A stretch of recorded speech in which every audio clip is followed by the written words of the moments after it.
चलिए guys, one piece का नया चैप्टर आ गया है और इस पे बात करना बहुत ज्यादा जरूरी हो गया है। बहुत ही ज्यादा बढ़िया चैप्टर था, दिमाग फाड़ दिया इसने। तो चलो शुरू करते हैं वन पीस चैप्टर नंबर 1167, ईडा सन। वैसे ईडा का बेटा हायरुदीन है, लेकिन टाइटल का उससे कोई लेना देना नहीं है। कवर पेज में नामी की बड़ी बहन को फिर से देख के मजा आ गया। खैर, चैप्टर की शुरुआत होती है 33 ईयर्स एगो गॉड वैली के 5 साल बाद। अपना रिपोर्टर मॉर्गन एक बुढ़े का इंटरव्यू ले रहा है जो एक घटना के बारे में बता रहा है जिसको विटनेस किया था उसने। बुढ़ा बोलता है, मैं कसम खा के बोलता हूँ, मैंने अपनी आंखों से देखा था जब पायरेट्स किनारे की तरफ बढ़ रहे थे, तब अचानक से उनके पीछे एक बड़ी सी परछाई प्रकट हो गई। बुढ़े की बातों पर वहां पे खड़े लोग विश्वास करते हुए दिख नहीं रहे, उन्हें लग रहा है ये बुढ़ा पागल हो गया है। फिर हम देखते हैं इम्पेल डाउन में एक कैदी अपने साथी कैदियों को अपनी एक घटना के बारे में बता रहा है और ऐसा लगता है बुढ़ा जिस घटना के बारे में बता रहा था ये लोग भी उसी घटना के बारे में बात कर रहे हैं। वो कैदी बोलता है, भाई हमें पता भी नहीं चला और हमारी सिर्फ बस कबाड़ का ढेर बन के रह गई और हम समंदर में मछलियों का खाना। जिस पर वहाँ उपस्थित एक कैदी बोलता है, भाई पक्का तुम्हारी शिप पर अटैक करने वाला कोई सी किंग नहीं था? पहले वाला कैदी फिर से बोलता है, अरे नहीं यार, उसका शेप बिल्कुल इंसान के जैसा था। इसके बाद हम कुछ और लोगों को ऐसी ही एक घटना के बारे में बात करते हुए देखते हैं जहाँ एक बंदा बोलता है, तुम जिस शैडो वाले मॉन्स्टर की बात कर रहे हो वो कहीं इन फेमस वाटर फ्लोरियन ट्रायंगल का तो मॉन्स्टर नहीं? दूसरा बंदा बोलता है, अरे नहीं, हम तो वहाँ बिल्कुल भी नहीं जाते, वहाँ पर जाना हर कोई अवॉइड करता है और वैसे भी मैं जिस मॉन्स्टर की बात कर रहा हूँ उसका शेप बिल्कुल इंसान के जैसा था। फिर हमें नरेटर के द्वारा बताया जाता है उस समय के दौरान एक रूमर पूरे ग्रैंड लाइन में फैल गया था। एक मॉन्स्टर अचानक घने कोहरे में से निकलकर पायरेट की शिप को टारगेट बनाता है और वो मॉन्स्टर कोई और नहीं, किंग ऑफ एल्बाफ हेराल्ड है। हेराल्ड अब नेवी के साथ मिलकर पायरेट्स को पेल रहा है ताकि जायंट्स के द्वारा किए गए हजारों सालों के पापों का प्रायश्चित कर सके।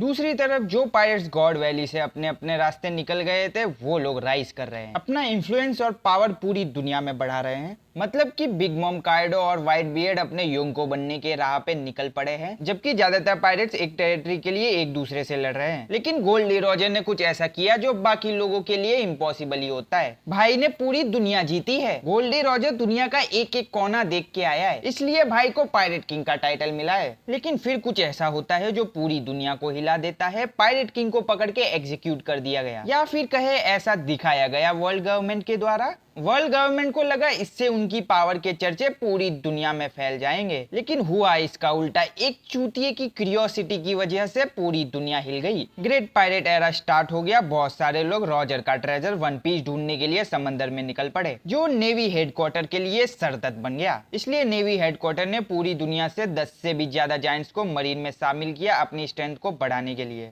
ताकि इस ग्रेट पायरेट एरा को काबू में किया जा सके। इसी बदलते युग के दौरान फाइनली हेराल्ड को ऑफिशियली होली लैंड में आने की परमिशन मिल गई। हेराल्ड 5 एल्डर से मिलता है जहां उसके हाथ पर एक टैटू लगा दिया जाता है। इसको कहा गया है सेलोसी कॉन्ट्रैक्ट। वर्क्यूरी इसके बारे में हेराल्ड को बताता है, अब से तुम गॉड नाइट के राइट हैंड हो, गॉड स्टील। हेराल्ड इसे अपना हॉनर मानता है कि उसे इस उपाधि से नवाजा गया। फिर हमें कॉन्ट्रैक्ट्स के बारे में और बताया जाता है। 3 लेवल होते हैं इसमें। सबसे नीचे है सेलोसी कॉन्ट्रैक्ट जो हेराल्ड को दिया गया है। ऐसे लोग गॉड नाइट्स का साथ देते हैं, लेकिन उनसे नीचे का ओहदा गिना जाएगा। फिर है डीप सी कॉन्ट्रैक्ट और सबसे ऊपर है डीप डीप सी कॉन्ट्रैक्ट। ये कॉन्ट्रैक्ट्स उन्हीं को दिए जाते हैं जो ट्रू गॉड से लॉयल होते हैं और अभी तक ये टाइटल सिर्फ 13 लोगों को ही मिले हैं पूरी दुनिया में। जिस पर हेराल्ड गोरोसे से पूछता है, ये गॉड से तुम्हारा क्या मतलब है? जवाब देते हुए गांधी वाला गोरोसे बोलता है, ये तुम्हें तभी पता चलेगा जब तुम एक नाइट ऑफ गॉड बन जाओगे, तो अभी के लिए जाने दो। तो हेराल्ड भी अपनी क्यूरियोसिटी शांत कर लेता है और 5 एल्डर से पूछता है, अगर मैं गॉड नाइट बन गया तो क्या एल्बाफ को वर्ल्ड गवर्नमेंट का मेंबर नेशन बना दिया जाएगा? जिस पर सैटर्न बोलता है, अरे बिल्कुल, अगर तुम गॉड नाइट बन गए तो पूरी दुनिया तुम्हारा खुले दिल से स्वागत करेगी। इसके बाद हेराल्ड नाइट टेंपल सांगारा में जाता है जहाँ पर वो सभी गॉड नाइट्स से मिलता है। यहाँ पर समर्स है, फिगारलैंड है, सैमरॉक भी है। समर्स हेराल्ड से बोलता है,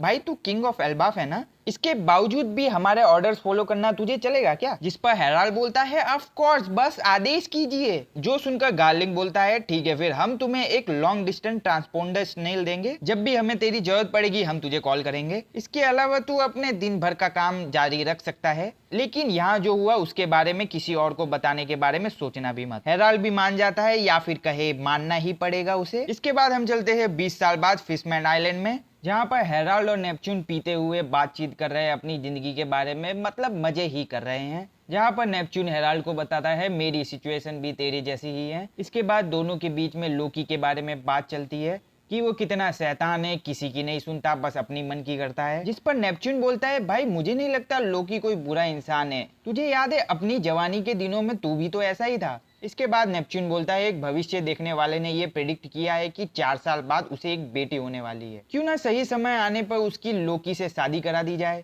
हेराल्ड इस बात को मजे में ही लेता है, लेकिन फिर नेपच्यून बोलता है, भाई मेरी बेटी कोई नॉर्मल मरमेड नहीं होने वाली, वो एक ऐसी पावर के साथ जन्म लेने वाली है जिसे कोई भी हैंडल नहीं कर सकता। जो सुन के हेराल्ड बोलता है, भाई तब तो ये एकदम सही मैच है, चलो इसके साथ ही चलते हैं। और इस तरह लोकी और शिराहोशी की शादी फिक्स कर दी जाती है। इसके अलावा हेराल्ड शिराहोशी को मूसा मूसा नाम से रेफर करता है। क्या ये वही मूसा है जिससे लोकी ट्रांसपोंडर स्नेल से बात कर रहा था?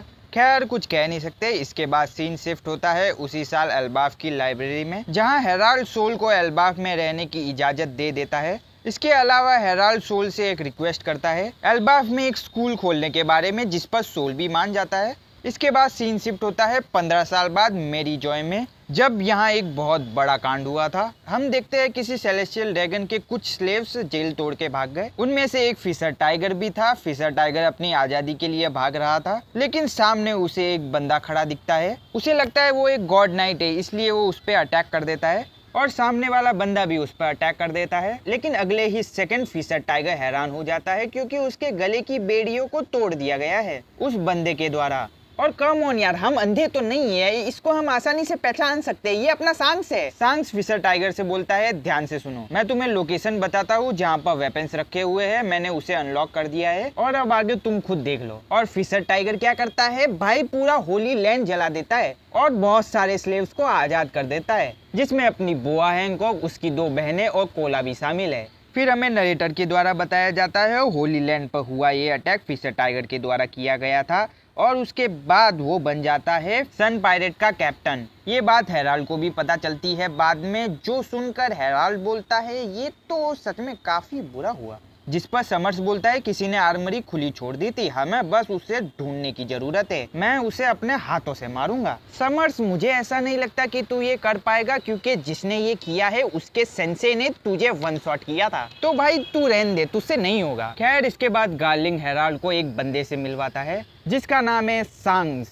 मेरा सबसे फेवरेट कैरेक्टर वन पीस का। गार्लिंग बोलता है ये सैमरॉक का छोटा भाई है, जो बहुत सालों पहले किसी वजह से अलग हो गया था। बेचारे ने सरफेस वर्ल्ड में रहकर बहुत दुख झेले हैं। अगर ये भी डीप सी कॉन्ट्रैक्ट बना ले तो ये भी हमारे लिए काफी बढ़िया काम आएगा सैमरॉक की तरह, लेकिन अभी के लिए ये गॉड स्टील के रैंक पर ही है, बिल्कुल तेरी तरह। इसके बाद हेराल्ड सांग्स को देख के बोलता है, मुझे पता है मैंने ये बात सैमरॉक के समय भी बोली थी, लेकिन भाई तू थोड़ा सा जाना पहचाना सा लगता है, क्या हम पहले कभी मिले हैं? जिस पर सांग्स बोलता है, मुझे नहीं पता तुम किस बारे में बात कर रहे हो, इसके अलावा तुम बस एक जाइंट कॉमनर हो, इसलिए अपनी औकात में रहो, don't act so familiar with me. मेरे रगों में फिगारलैंड फैमिली का खून बह रहा है, तो इसमें शक की कोई गुंजाइश ही नहीं कि मैं गॉड नाइट जरूर बनूंगा और तुमसे भी पहले बनूंगा। सांग्स की ये बातें हेराल्ड को बहुत ज्यादा परेशान कर देती है। वो बोलता है, शायद मैंने तुम्हें कोई और समझ लिया।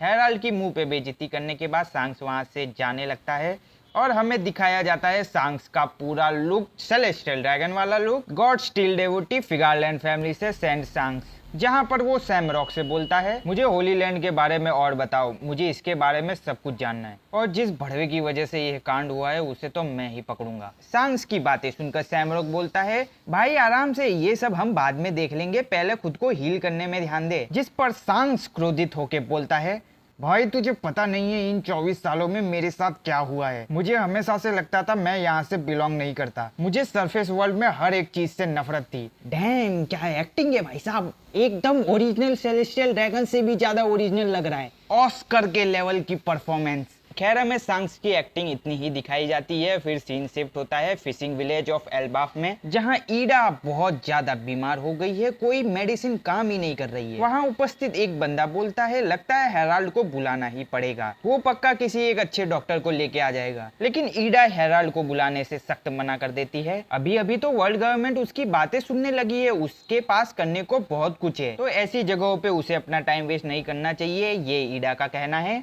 मैं खुद से ठीक हो जाऊंगी। इस पर वहाँ उपस्थित एक दाढ़ी वाला जाइंट बोलता है, तुम ये कह तो रही हो, लेकिन तुम्हारी हालत दिन ब दिन खराब होती जा रही है, तुम्हें ठीक होना ही होगा वरना हेराल्ड पूरी तरह से टूट जाएगा। इसके अलावा हेराल्ड जब भी वापस आता है सीधा एल्डर्स के पास जाकर भीख मांगता है उनसे तुमसे लीगली शादी करने के लिए। लेकिन ईडा बोलती है उसे ये सब करने की जरूरत नहीं है, मैं यहीं पे खुश हूँ, मुझे और कुछ नहीं चाहिए।